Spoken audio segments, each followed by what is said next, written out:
الحمد لله وحده والصلاة والسلام على من لا نبي بعده. السلام عليكم ورحمة الله وبركاته. أهلا بكم متابعين الكرام، متابعين قناة لمسة شيف فنان.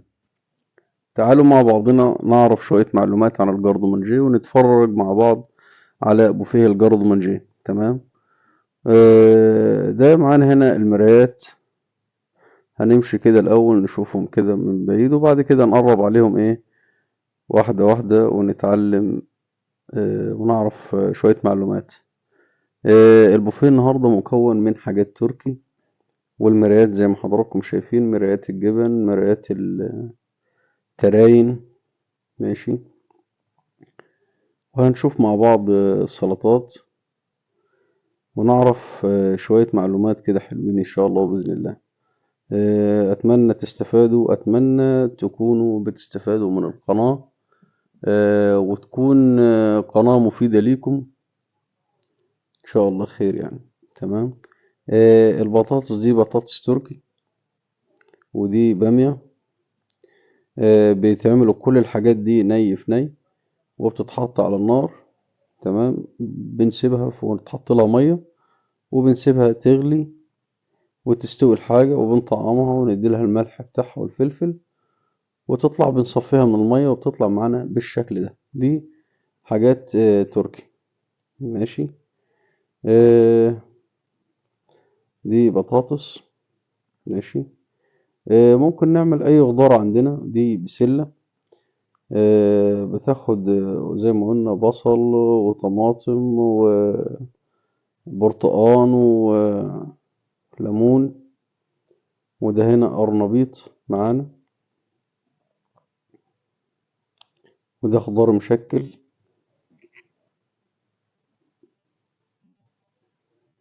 ده خرشوف.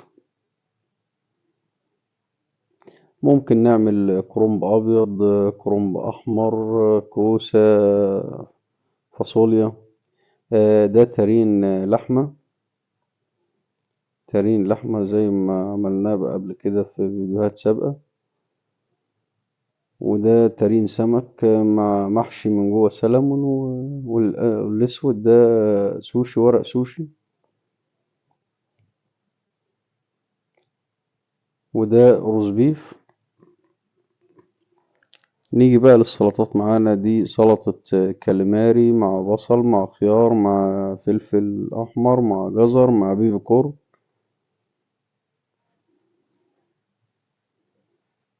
أو زي ما حضراتكم شايفين. ودي معانا سلطة جمبري، فلفل أخضر وفلفل أحمر وكرنب أحمر والجمبري. ودي معانا هنا سلطة فراخ، فلفل ألوان، والفراخ دي بتتاخد جريل. ودي معانا سلطة سمك صيبس. ومعانا هنا سلطة بيف.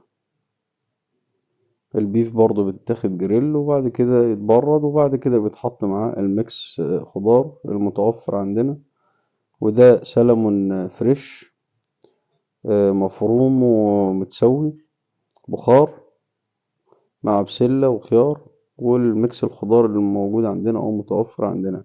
ده بوفيه السلطات بالشكل ده. ودي شوية مخللات معمولين بالبنجر، بنكسر بيهم ألوان البوفيه. دايما في الجارد مانجيه والحلواني بنحاول ننسق الألوان ونعمل ألوان كتير، لأن هو الجارد مانجيه والحلواني بيتميزوا بالإيه؟ بالألوان. والجارد مانجيه والحلواني بيكونوا واجهة البوفيه. فدايما نختار الألوان وبنشكل الألوان كده بحيث إن احنا إيه تبقى حاجات ملفتة للنظر. ده هنا بوفيه ركن التورت والتورتات. أتمنى يكون بوفيه الحلواني بيعجبكم. أتمنى تكون في حاجات مفيدة ليكم.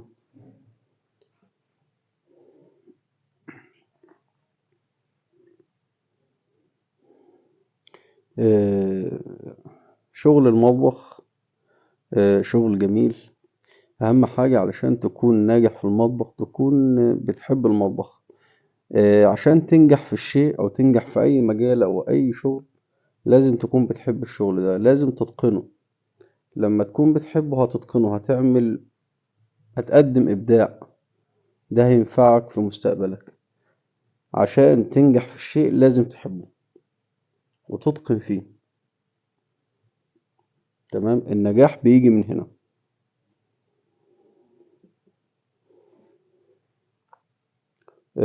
شغل الحلواني وشغل الجاردمانجي دايما لمسات، فن، عايز طولة بال، عايز بال رايق. آه، لأنه بيعتمد على اللمسة، بيعتمد على الفينش، خاصة الحلواني. شغل الحلواني بيعتمد على الفينش. تمام، تناسق الألوان.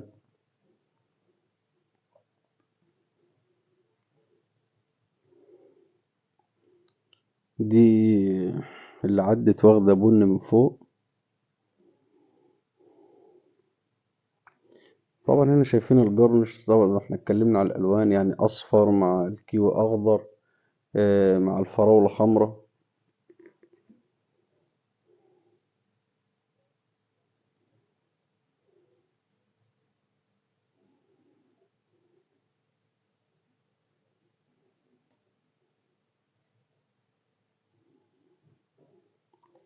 علشان تشتغل في الحلواني والجاردومانجيه أهم حاجة اللمسة. لازم تتعلم ازاي تعرف تفنش، يكون عندك لمسة. الحلواني والجاردومانجيه بيعتمدوا على كده، خاصة الحلواني الفينش بتاعه بيفرق. تمام، وبيبان المهني، بيبان في لمسته. بنيجي هنا بقى للجنب بتاع السواريهات والجاتوهات، ونشوف مع بعضنا رسم الكورنيهات. حاول انك كل يوم لازم تعمل اشكال مختلفة، تعمل فينش مختلف.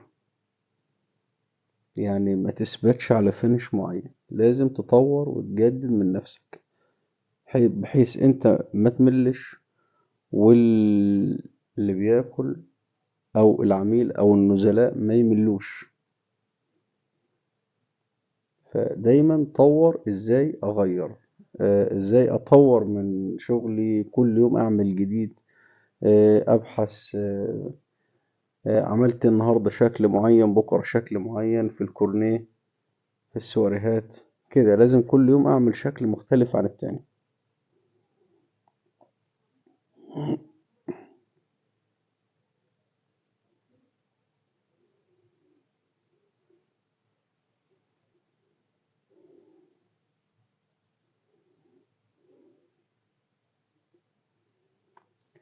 بنحاول على قد ما نقدر نقدم لكم حاجات مفيدة، حاجات تعجبكم. آه، إن شاء الله يعني تكونوا بتستفادوا منها. أشكركم. الحمد لله وحده، والصلاة والسلام على من لا نبي بعده. السلام عليكم ورحمة الله وبركاته. أهلا بكم متابعين الكرام، متابعين قناة لمسة شيف فنان. تعالوا مع بعضنا نعرف شوية معلومات عن الجاردومانجيه، ونتفرج مع بعض على بوفيه الجاردومانجيه. تمام. ده معانا هنا المرايات. هنمشي كده الأول نشوفهم كده من بعيد، وبعد كده نقرب عليهم إيه، واحدة واحدة، ونتعلم ونعرف شوية معلومات. البوفيه النهاردة مكون من حاجات تركي، والمرايات زي ما حضراتكم شايفين، مرايات الجبن، مرايات التراين. ماشي. وهنشوف مع بعض السلطات، ونعرف شوية معلومات كده حلوين إن شاء الله بإذن الله. أتمنى تستفادوا، أتمنى تكونوا بتستفادوا من القناة، وتكون قناة مفيدة ليكم إن شاء الله، خير يعني. تمام. البطاطس دي بطاطس تركي، ودي بامية. بيتعملوا كل الحاجات دي ني في ني، وبتتحط على النار. تمام، بنسيبها ونتحط لها مية، وبنسيبها تغلي وتستوي الحاجة وبنطعمها ونديلها الملح بتاعها والفلفل، وتطلع بنصفيها من المية وبتطلع معانا بالشكل ده. دي حاجات تركي. ماشي. آه، دي بطاطس. ماشي. ممكن نعمل أي خضار عندنا. دي بسلة. بتاخد زي ما قلنا بصل وطماطم وبرتقان وليمون، وده هنا قرنبيط معانا، وده خضار مشكل.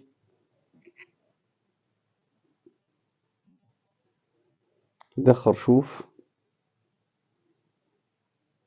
ممكن نعمل كرنب أبيض، كرنب أحمر، كوسة، فاصوليا. ده تارين لحمة. تارين لحمة زي ما عملناه بقى قبل كده في فيديوهات سابقة. وده تارين سمك مع محشي من جوه سلمون، والأسود ده سوشي، ورق سوشي. وده روز بيف. نيجي بقى للسلطات معانا. دي سلطة كاليماري مع بصل مع خيار مع فلفل أحمر مع جزر مع بيبي كورن.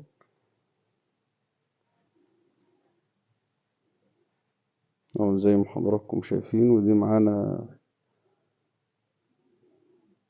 سلطة جمبري، فلفل أخضر وفلفل أحمر وكرنب أحمر والجمبري. ودي معانا هنا سلطة فراخ، فلفل ألوان، والفراخ دي بتتاخد جريل. ودي معانا سلطة سمك سيبس. ومعانا هنا سلطة بيف. البيف برضو بتتاخد جريل وبعد كده يتبرد، وبعد كده بيتحط معاه الميكس خضار المتوفر عندنا.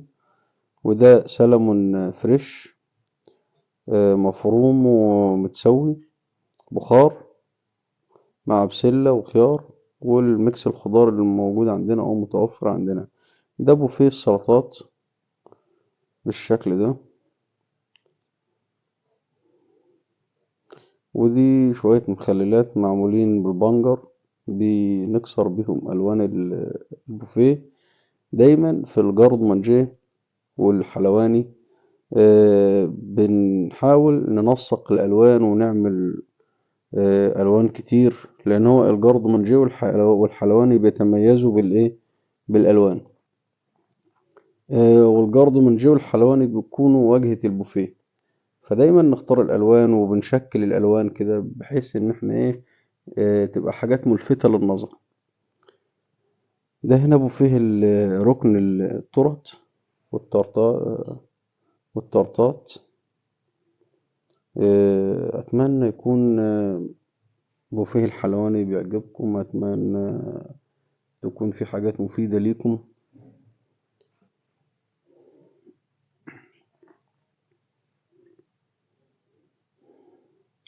آه، شغل المطبخ شغل جميل. أهم حاجة علشان تكون ناجح في المطبخ تكون بتحب المطبخ. عشان تنجح في الشيء أو تنجح في أي مجال أو أي شغل لازم تكون بتحب الشغل ده، لازم تتقنه. لما تكون بتحبه هتتقنه، هتقدم إبداع. ده هينفعك في مستقبلك. عشان تنجح في الشيء لازم تحبه وتتقن فيه. تمام. النجاح بيجي من هنا.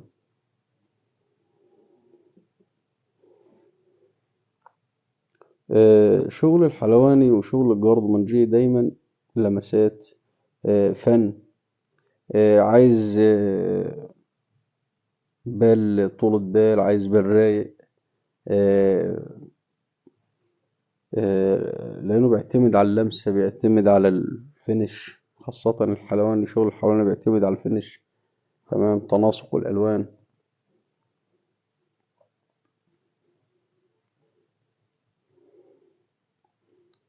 دي اللي عدت واخدة بن من فوق. طبعا هنا شايفين الجرنش. طبعا احنا اتكلمنا على الألوان، يعني أصفر مع الكيوي أخضر مع الفراولة حمراء.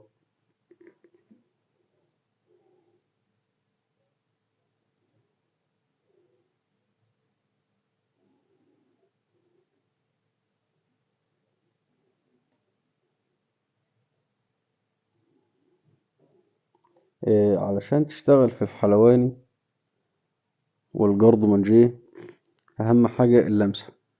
لازم تتعلم ازاي تعرف تفنش، يكون عندك لمسة. الحلواني والجرد مانجيه بيعتمدوا على كده، خاصة الحلواني الفينش بتاعه بيفرق. تمام. وبيبان المهني، بيبان في لمسته. بنيجي هنا بقى للجنب بتاع السواريهات والجاتوهات، ونشوف مع بعضنا رسم الكورنيهات. حاول انك كل يوم لازم تعمل اشكال مختلفة، تعمل فينش مختلف. يعني ما تثبتش على فينش معين، لازم تطور وتجدد من نفسك، بحيث انت ما تملش، واللي بياكل او العميل او النزلاء ما يملوش. فدايما طور ازاي اغير، ازاي اطور من شغلي، كل يوم اعمل جديد. ابحث، عملت النهارده شكل معين، بكره شكل معين في الكورنيه، في السواريهات. كده لازم كل يوم اعمل شكل مختلف عن التاني.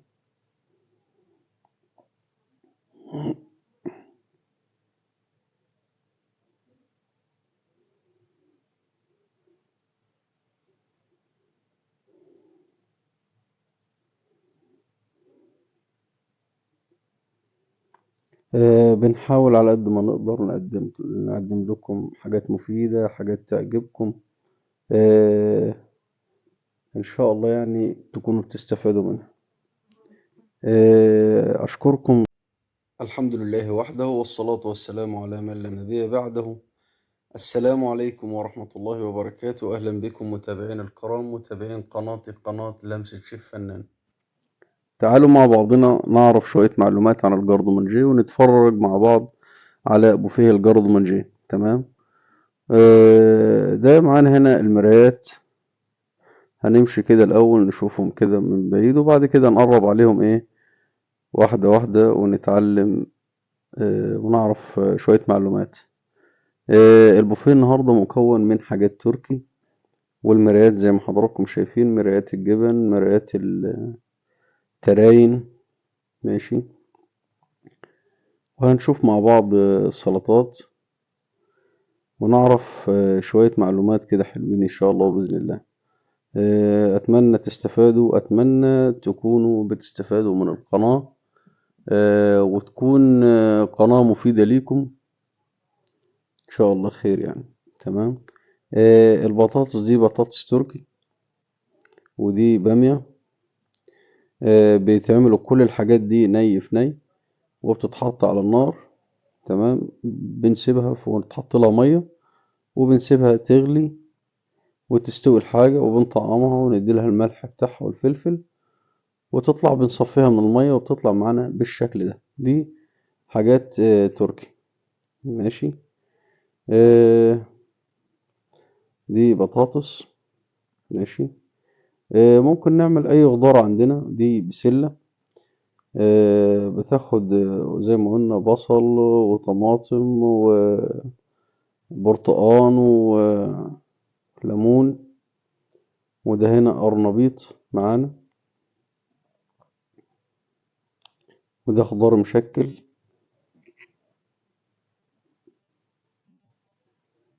ده خرشوف.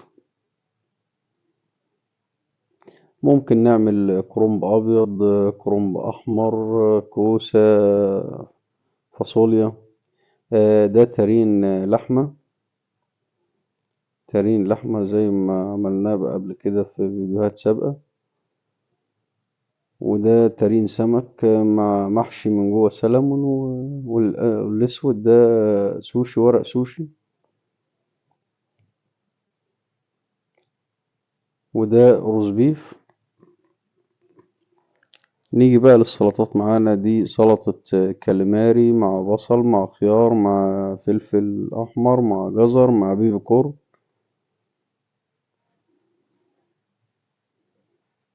أو زي ما حضراتكم شايفين. ودي معانا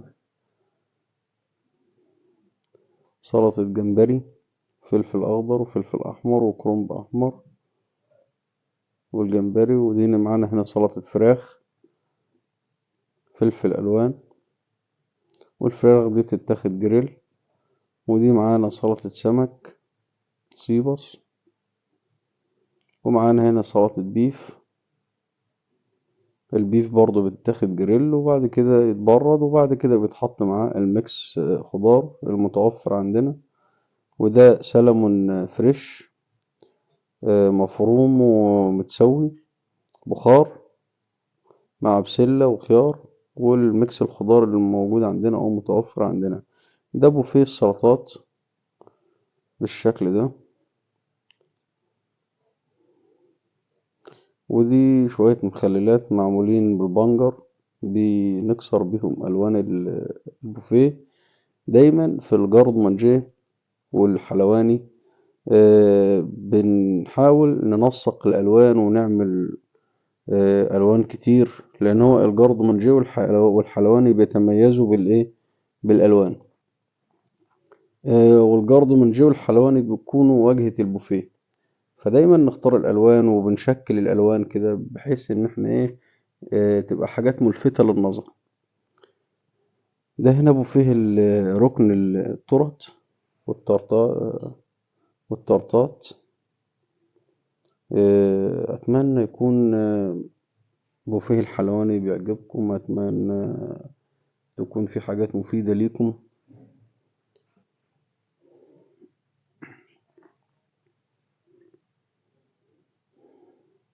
آه، شغل المطبخ شغل جميل. أهم حاجة علشان تكون ناجح في المطبخ تكون بتحب المطبخ. عشان تنجح في الشيء أو تنجح في أي مجال أو أي شغل لازم تكون بتحب الشغل ده، لازم تتقنه. لما تكون بتحبه هتتقنه، هتقدم إبداع، ده هينفعك في مستقبلك. عشان تنجح في الشيء لازم تحبه وتتقن فيه. تمام، النجاح بيجي من هنا.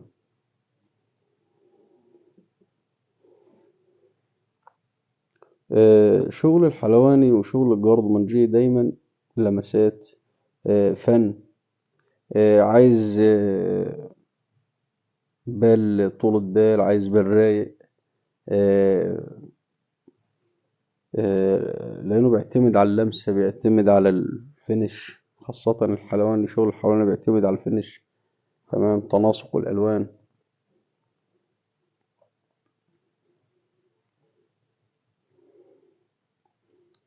دي اللي عدت واخدة بن من فوق. طبعا هنا شايفين الجرنش. طبعا احنا اتكلمنا على الألوان، يعني أصفر مع الكيوي أخضر مع الفراولة حمراء.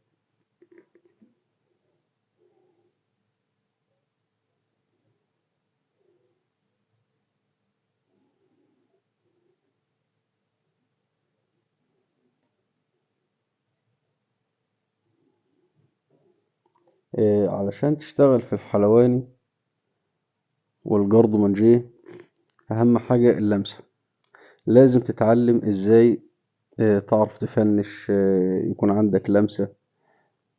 الحلواني والجاردومانجيه بيعتمدوا على كده، خاصة الحلواني الفينش بتاعه بيفرق.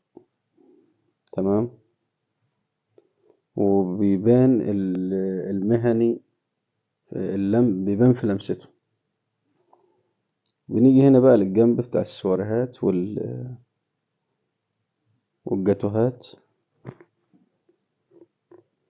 ونشوف مع بعضنا رسم الكورنيهات. حاول انك كل يوم لازم تعمل اشكال مختلفة، تعمل فينش مختلف. يعني ما تثبتش على فينش معين، لازم تطور وتجدد من نفسك بحيث انت ما تملش، واللي بياكل او العميل او النزلاء ما يملوش. فدايما طور ازاي اغير، ازاي اطور من شغلي، كل يوم اعمل جديد. ابحث، عملت النهاردة شكل معين بكرة شكل معين في الكورنيه، في السواريهات. كده لازم كل يوم اعمل شكل مختلف عن التاني.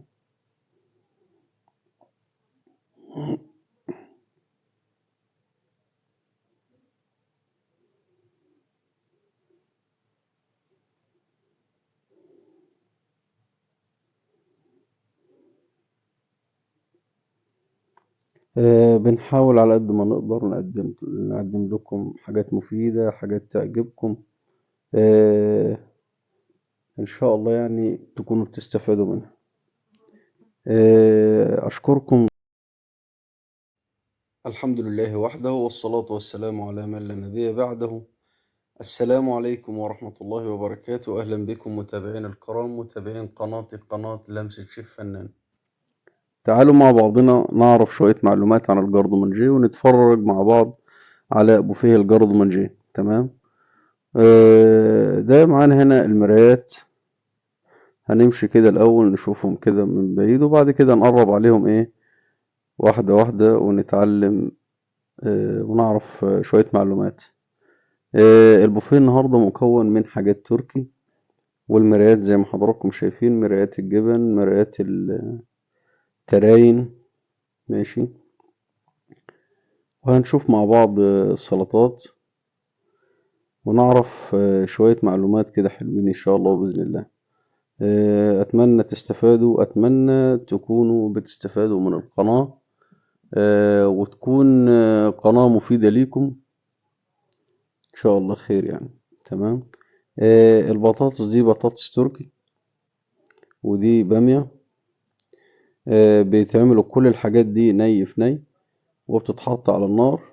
تمام. بنسيبها ونتحط لها مية، وبنسيبها تغلي وتستوي الحاجة، وبنطعمها وندي لها الملح بتاعها والفلفل، وتطلع بنصفيها من المية وبتطلع معانا بالشكل ده. دي حاجات تركي. ماشي. آه، دي بطاطس. ماشي.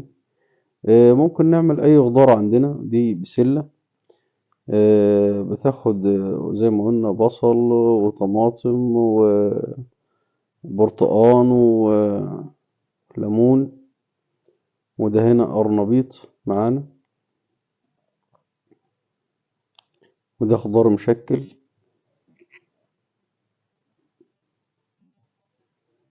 ده خرشوف.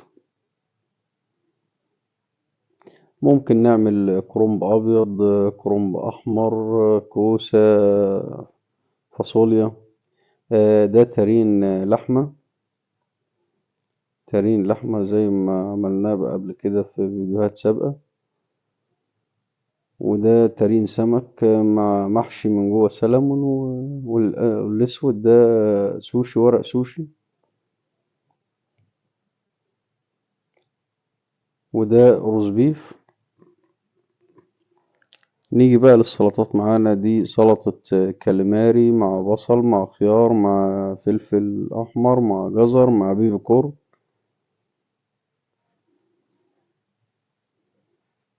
أو زي ما حضراتكم شايفين. ودي معانا سلطة جمبري، فلفل أخضر وفلفل أحمر وكرنب أحمر والجمبري. ودي معانا هنا سلطة فراخ، فلفل ألوان، والفراخ دي بتتاخد جريل. ودي معانا سلطة سمك صيبس. ومعانا هنا سلطة بيف. البيف برضو بتتاخد جريل، وبعد كده يتبرد، وبعد كده بيتحط معاه الميكس خضار المتوفر عندنا. وده سلمون فريش، مفروم ومتسوي بخار مع بسلة وخيار، والميكس الخضار اللي موجود عندنا أو متوفر عندنا. ده بوفيه السلطات بالشكل ده. ودي شوية مخللات معمولين بالبنجر، بنكسر بيهم ألوان البوفيه. دايما في الجارد مانجيه والحلواني بنحاول ننسق الألوان ونعمل ألوان كتير، لأن هو الجارد مانجيه والحلواني بيتميزوا بالإيه؟ بالألوان. والجارد مانجيه والحلواني بيكونوا واجهة البوفيه. فدايما نختار الألوان وبنشكل الألوان كده بحيث إن احنا إيه تبقى حاجات ملفتة للنظر. ده هنا بوفيه ركن التورت والتورتات. أتمنى يكون بوفيه الحلواني بيعجبكم. أتمنى تكون في حاجات مفيدة ليكم.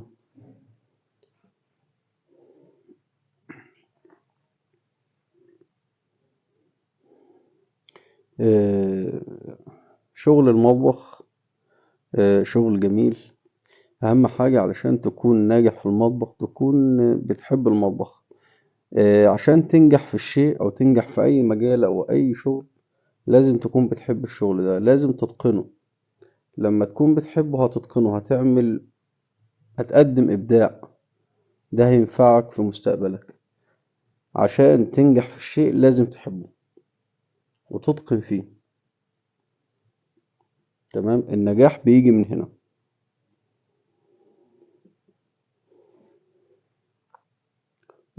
شغل الحلواني وشغل الجاردومانجي دايما لمسات، فن، عايز بال طولة بال، عايز بال رايق. آه، لأنه بيعتمد على اللمسة، بيعتمد على الفينش، خاصة الحلواني. شغل الحلواني بيعتمد على الفينش. تمام، تناسق الألوان.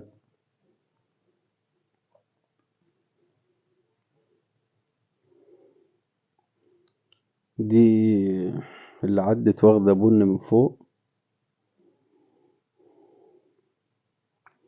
طبعا هنا شايفين الجرنش. طبعا احنا اتكلمنا على الألوان، يعني أصفر مع الكيوي أخضر، مع الفراولة حمراء.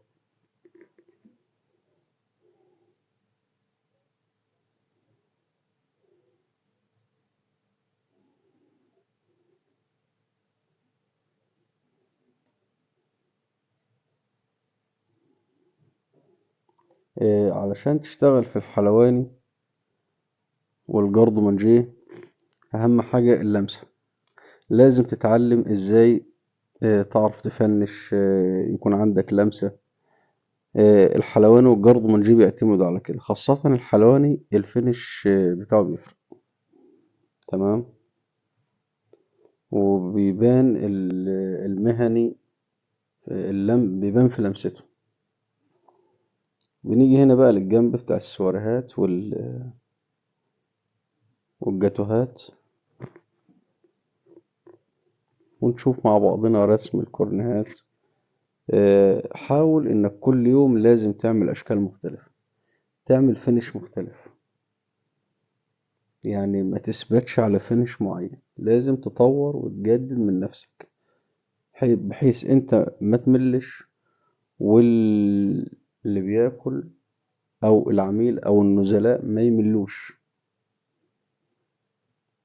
فدايما طور ازاي اغير، ازاي اطور من شغلي، كل يوم اعمل جديد. ابحث، عملت النهارده شكل معين، بكره شكل معين في الكورنيه، في السواريهات. كده لازم كل يوم اعمل شكل مختلف عن التاني.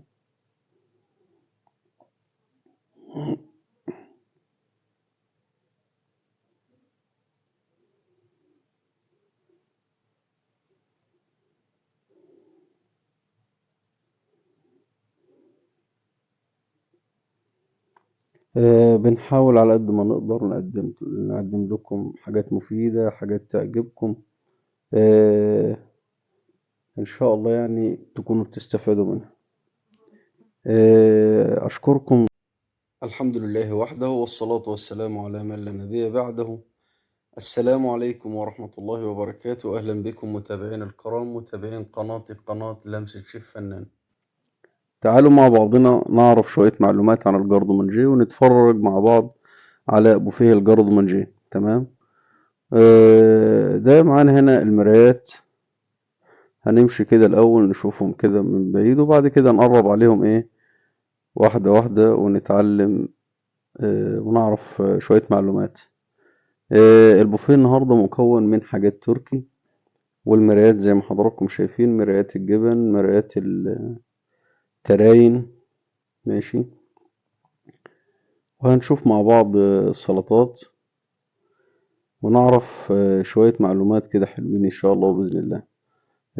أتمنى تستفادوا، أتمنى تكونوا بتستفادوا من القناة، وتكون قناة مفيدة ليكم إن شاء الله، خير يعني. تمام. البطاطس دي بطاطس تركي، ودي بامية. بيتعملوا كل الحاجات دي ني في ني، وبتتحط على النار.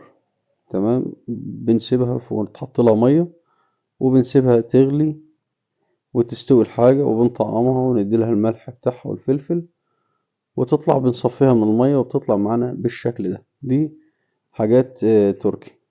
ماشي. آه، دي بطاطس. ماشي. ممكن نعمل أي خضار عندنا. دي بسلة.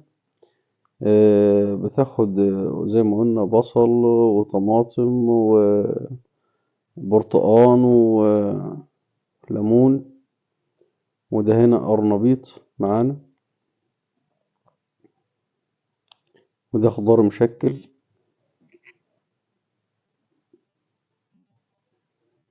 ده خرشوف. ممكن نعمل كرنب أبيض، كرنب أحمر، كوسة، فاصوليا. ده تارين لحمة. تارين لحمة زي ما عملناه بقى قبل كده في فيديوهات سابقة. وده تارين سمك مع محشي من جوه سلمون، والأسود ده سوشي، ورق سوشي. وده روز بيف. نيجي بقى للسلطات معانا. دي سلطة كاليماري مع بصل مع خيار مع فلفل أحمر مع جزر مع بيبي كورن.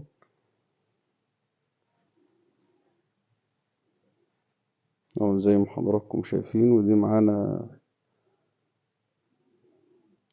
سلطة جمبري، فلفل أخضر وفلفل أحمر وكرنب أحمر والجمبري. ودي معانا هنا سلطة فراخ، فلفل ألوان، والفراخ دي بتتاخد جريل. ودي معانا سلطة سمك صيبس. ومعانا هنا سلطة بيف. البيف برضو بتتاخد جريل وبعد كده يتبرد، وبعد كده بيتحط معاه الميكس خضار المتوفر عندنا. وده سلمون فريش مفروم ومتسوي بخار مع بسلة وخيار، والميكس الخضار اللي موجود عندنا أو متوفر عندنا. ده بوفيه السلطات بالشكل ده. ودي شوية مخللات معمولين بالبنجر، بنكسر بيهم ألوان البوفيه. دايما في الجارد مانجيه والحلواني بنحاول ننسق الألوان ونعمل ألوان كتير، لأن هو الجارد مانجيه والحلواني بيتميزوا بالإيه؟ بالألوان. والجارد مانجيه والحلواني بيكونوا واجهة البوفيه. فدايما نختار الألوان وبنشكل الألوان كده بحيث إن احنا إيه تبقى حاجات ملفتة للنظر. ده هنا بوفيه ركن التورت والطرطات. أتمنى يكون بوفيه الحلواني بيعجبكم. أتمنى تكون في حاجات مفيدة ليكم.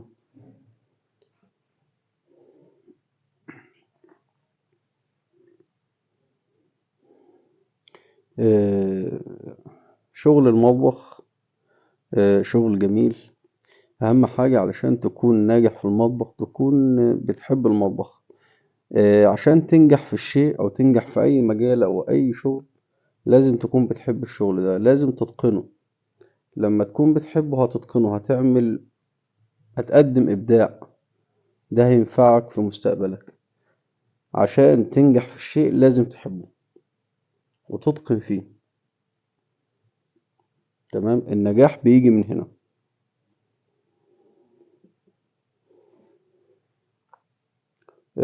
شغل الحلواني وشغل الجاردمانجي دايما لمسات فن. عايز طولة بال، عايز بال رايق. آه، لأنه بيعتمد على اللمسة، بيعتمد على الفينش. خاصة الحلواني، شغل الحلواني بيعتمد على الفينش. تمام. تناسق الألوان.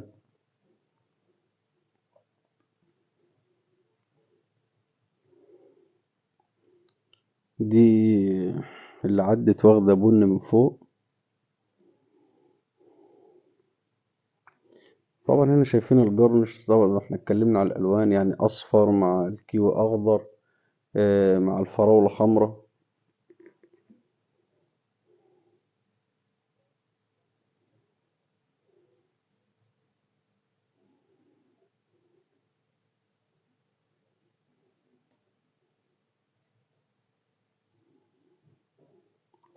علشان تشتغل في الحلواني والجرد مانجيه، أهم حاجة اللمسة.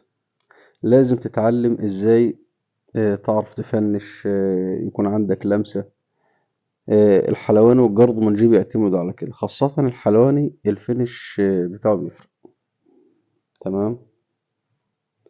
وبيبان المهني، بيبان في لمسته.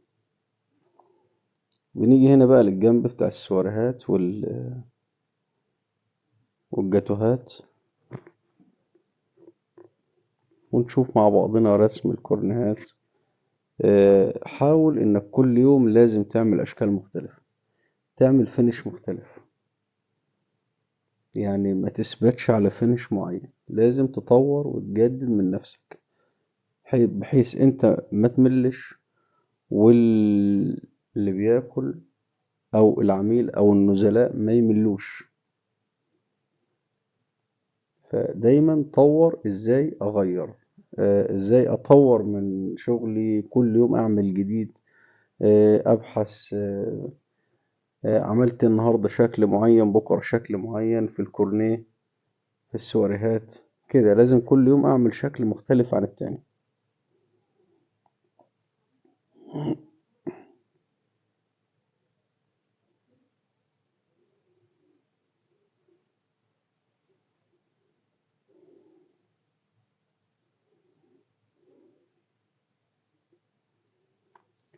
بنحاول على قد ما نقدر نقدم لكم حاجات مفيدة، حاجات تعجبكم. آه، إن شاء الله يعني تكونوا بتستفادوا منها. أشكركم. الحمد لله وحده، والصلاة والسلام على من لا نبي بعده. السلام عليكم ورحمة الله وبركاته. أهلا بكم متابعين الكرام، متابعين قناة لمسة شيف فنان. تعالوا مع بعضنا نعرف شوية معلومات عن الجرد منجيه، ونتفرج مع بعض على بوفيه الجرد منجيه. تمام. ده معانا هنا المرايات. هنمشي كده الأول نشوفهم كده من بعيد، وبعد كده نقرب عليهم إيه، واحدة واحدة، ونتعلم ونعرف شوية معلومات. البوفيه النهاردة مكون من حاجات تركي، والمرايات زي ما حضراتكم شايفين، مرايات الجبن، مرايات التراين. ماشي. وهنشوف مع بعض السلطات، ونعرف شوية معلومات كده حلوين إن شاء الله بإذن الله. أتمنى تستفادوا، أتمنى تكونوا بتستفادوا من القناة، وتكون قناة مفيدة ليكم إن شاء الله، خير يعني. تمام. البطاطس دي بطاطس تركي، ودي بامية. بيتعملوا كل الحاجات دي ني في ني، وبتتحط على النار. تمام. بنسيبها ونتحط لها مية، وبنسيبها تغلي وتستوي الحاجة، وبنطعمها وندي لها الملح بتاعها والفلفل، وتطلع بنصفيها من المية، وبتطلع معانا بالشكل ده. دي حاجات تركي. ماشي. آه، دي بطاطس. ماشي. ممكن نعمل أي خضار عندنا. دي بسلة، بتاخد زي ما قلنا بصل وطماطم وبرتقان وليمون. وده هنا قرنبيط معانا، وده خضار مشكل.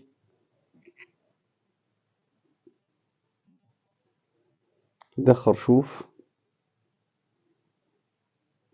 ممكن نعمل كرنب أبيض، كرنب أحمر، كوسة، فاصوليا. ده تارين لحمة، تارين لحمة زي ما عملناه بقى قبل كده في فيديوهات سابقة. وده تارين سمك مع محشي من جوه سلمون، والأسود ده سوشي، ورق سوشي. وده روز بيف. نيجي بقى للسلطات معانا. دي سلطة كاليماري مع بصل مع خيار مع فلفل أحمر مع جزر مع بيبي كورن.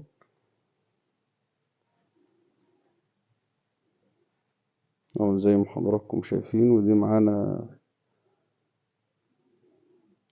سلطة جمبري، فلفل أخضر وفلفل أحمر وكرنب أحمر والجمبري. ودي معانا هنا سلطة فراخ، فلفل ألوان، والفراخ دي بتتاخد جريل. ودي معانا سلطة سمك سيبس.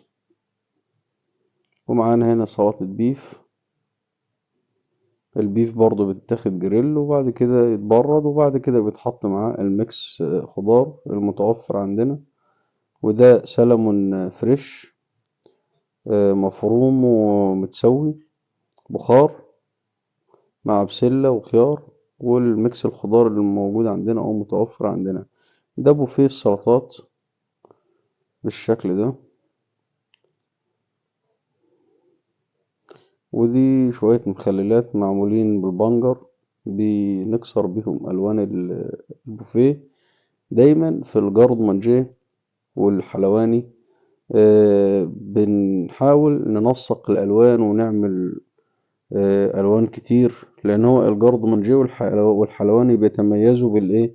بالألوان.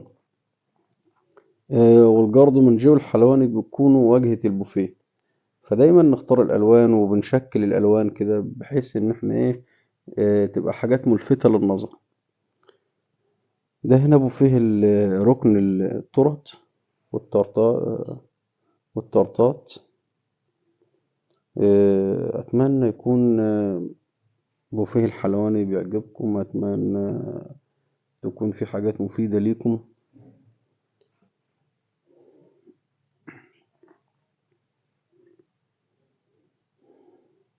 آه، شغل المطبخ شغل جميل.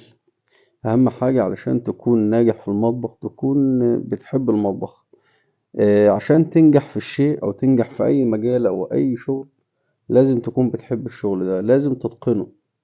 لما تكون بتحبه هتتقنه، هتقدم إبداع.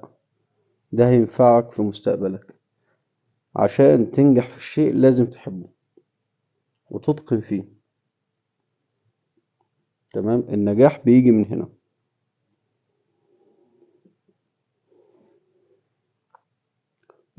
شغل الحلواني وشغل الجاردمانجي دايما لمسات فن. عايز بال طولة بال، عايز بال رايق. آه، لأنه بيعتمد على اللمسة، بيعتمد على الفينش. خاصة الحلواني، شغل الحلواني بيعتمد على الفينش. تمام. تناسق الألوان.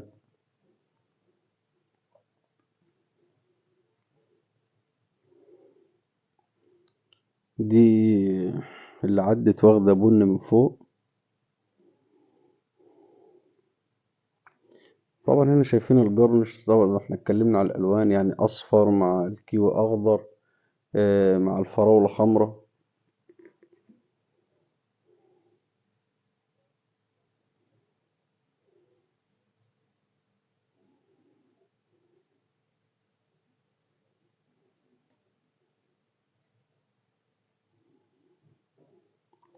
علشان تشتغل في الحلواني والجرد مانجيه أهم حاجة اللمسة. لازم تتعلم ازاي تعرف تفنش، يكون عندك لمسة. الحلواني والجرد مانجيه بيعتمدوا على كده. خاصة الحلواني الفينش بتاعه بيفرق. تمام. وبيبان المهني بيبان في لمسته. بنيجي هنا بقى للجنب بتاع السواريهات والجاتوهات ونشوف مع بعضنا رسم الكورنيهات. حاول انك كل يوم لازم تعمل اشكال مختلفة، تعمل فينش مختلف. يعني ما تثبتش على فينش معين، لازم تطور وتجدد من نفسك بحيث انت ما تملش واللي بياكل او العميل او النزلاء ما يملوش. فدايما طور ازاي اغير، ازاي اطور من شغلي، كل يوم اعمل جديد، ابحث، عملت النهاردة شكل معين بكرة شكل معين في الكورنيه، في السواريهات، كده لازم كل يوم اعمل شكل مختلف عن التاني.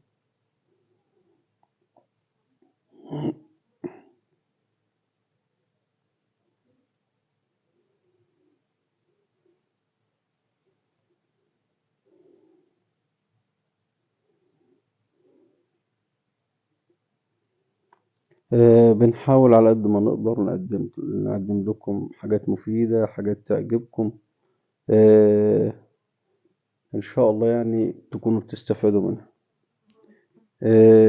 أشكركم. الحمد لله وحده، والصلاة والسلام على من لا نبي بعده. السلام عليكم ورحمة الله وبركاته. أهلا بكم متابعين الكرام، متابعين قناة لمسة شيف فنان. تعالوا مع بعضنا نعرف شوية معلومات عن الجاردومانجيه ونتفرج مع بعض على بوفيه الجاردومانجيه. تمام. ده معانا هنا المرايات، هنمشي كده الأول نشوفهم كده من بعيد، وبعد كده نقرب عليهم إيه واحدة واحدة ونتعلم ونعرف شوية معلومات. البوفيه النهاردة مكون من حاجات تركي، والمرايات زي ما حضراتكم شايفين، مرايات الجبن، مرايات التراين. ماشي. وهنشوف مع بعض السلطات، ونعرف شوية معلومات كده حلوين إن شاء الله بإذن الله. أتمنى تستفادوا، أتمنى تكونوا بتستفادوا من القناة، وتكون قناة مفيدة ليكم إن شاء الله، خير يعني. تمام. البطاطس دي بطاطس تركي، ودي بامية. بيتعملوا كل الحاجات دي ني في ني، وبتتحط على النار. تمام. بنسيبها ونتحط لها مية، وبنسيبها تغلي وتستوي الحاجة، وبنطعمها ونديلها الملح بتاعها والفلفل، وتطلع بنصفيها من المية وبتطلع معانا بالشكل ده. دي حاجات تركي. ماشي. آه، دي بطاطس. ماشي. ممكن نعمل أي خضار عندنا. دي بسلة، بتاخد زي ما قلنا بصل وطماطم وبرتقان وليمون، وده هنا قرنبيط معانا،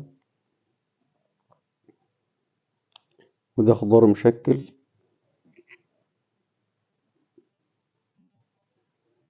ده خرشوف. ممكن نعمل كرنب أبيض، كرنب أحمر، كوسة، فاصوليا. ده تارين لحمة، تارين لحمة زي ما عملناه بقى قبل كده في فيديوهات سابقة. وده تارين سمك مع محشي من جوه سلمون، والأسود ده سوشي، ورق سوشي. وده روز بيف. نيجي بقى للسلطات معانا. دي سلطة كاليماري مع بصل مع خيار مع فلفل أحمر مع جزر مع بيبي كورن.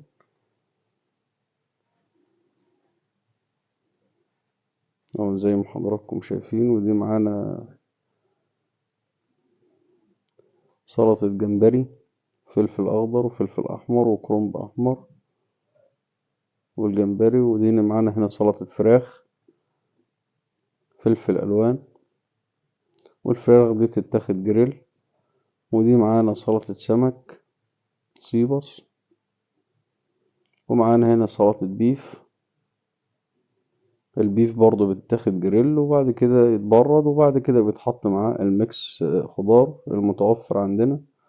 وده سلمون فريش، مفروم ومتسوي بخار مع بسلة وخيار، والميكس الخضار اللي موجود عندنا أو متوفر عندنا. ده بوفيه السلطات بالشكل ده.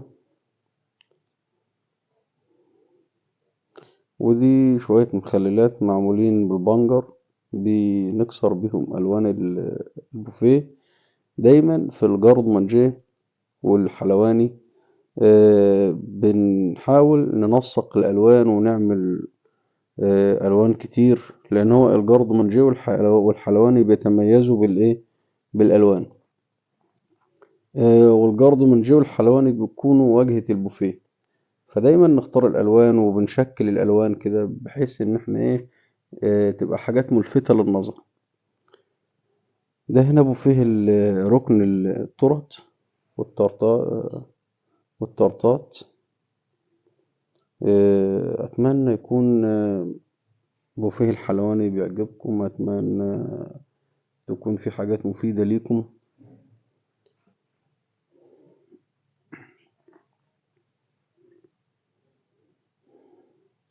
آه، شغل المطبخ شغل جميل. أهم حاجة علشان تكون ناجح في المطبخ تكون بتحب المطبخ. عشان تنجح في الشيء أو تنجح في أي مجال أو أي شغل لازم تكون بتحب الشغل ده، لازم تتقنه. لما تكون بتحبه هتتقنه، هتقدم إبداع، ده هينفعك في مستقبلك. عشان تنجح في الشيء لازم تحبه وتتقن فيه. تمام، النجاح بيجي من هنا.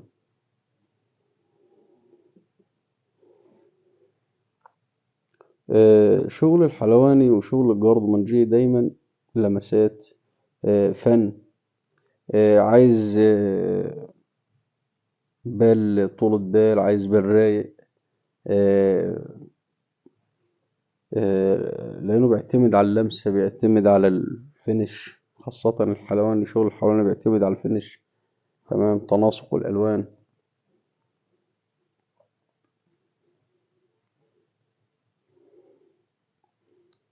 دي اللي عدت واخدة بن من فوق.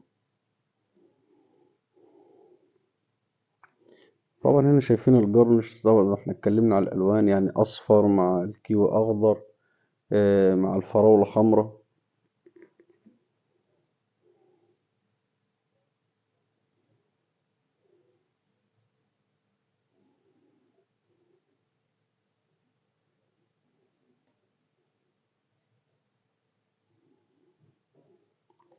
علشان تشتغل في الحلواني والجاردومانجيه أهم حاجة اللمسة. لازم تتعلم ازاي تعرف تفنش، يكون عندك لمسة. الحلواني والجاردومانجي بيعتمدوا على كده، خاصة الحلواني الفينش بتاعه بيفرق. تمام، وبيبان المهني، بيبان في لمسته. بنيجي هنا بقى للجنب بتاع السواريهات والجاتوهات، ونشوف مع بعضنا رسم الكورنيهات. حاول انك كل يوم لازم تعمل اشكال مختلفة، تعمل فينش مختلف. يعني ما تثبتش على فينش معين، لازم تطور وتجدد من نفسك، بحيث انت ما تملش، واللي بياكل او العميل او النزلاء ما يملوش. فدايما طور ازاي اغير، ازاي اطور من شغلي، كل يوم اعمل جديد. ابحث، عملت النهاردة شكل معين، بكرة شكل معين في الكورنيه، في السواريهات. كده لازم كل يوم اعمل شكل مختلف عن التاني.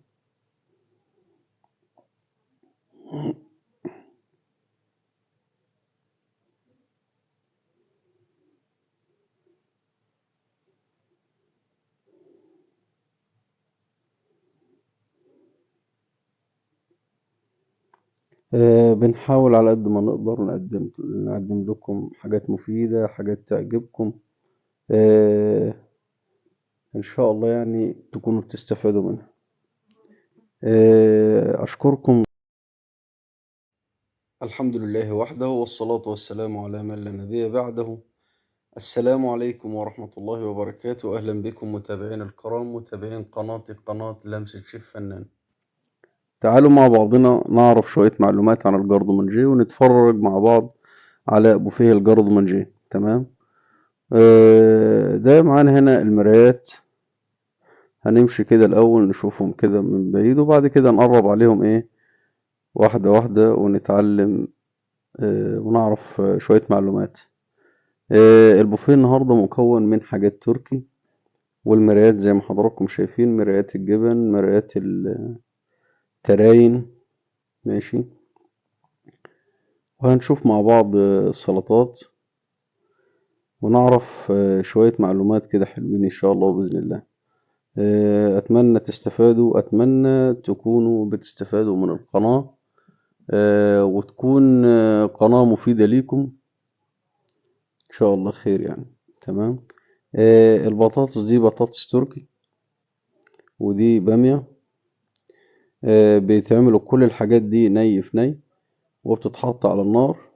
تمام. بنسيبها ونتحط لها مية، وبنسيبها تغلي وتستوي الحاجة، وبنطعمها وندي لها الملح بتاعها والفلفل، وتطلع بنصفيها من المية وبتطلع معانا بالشكل ده. دي حاجات تركي.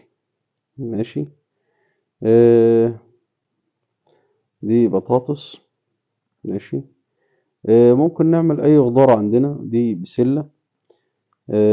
بتاخد زي ما قلنا بصل وطماطم وبرتقان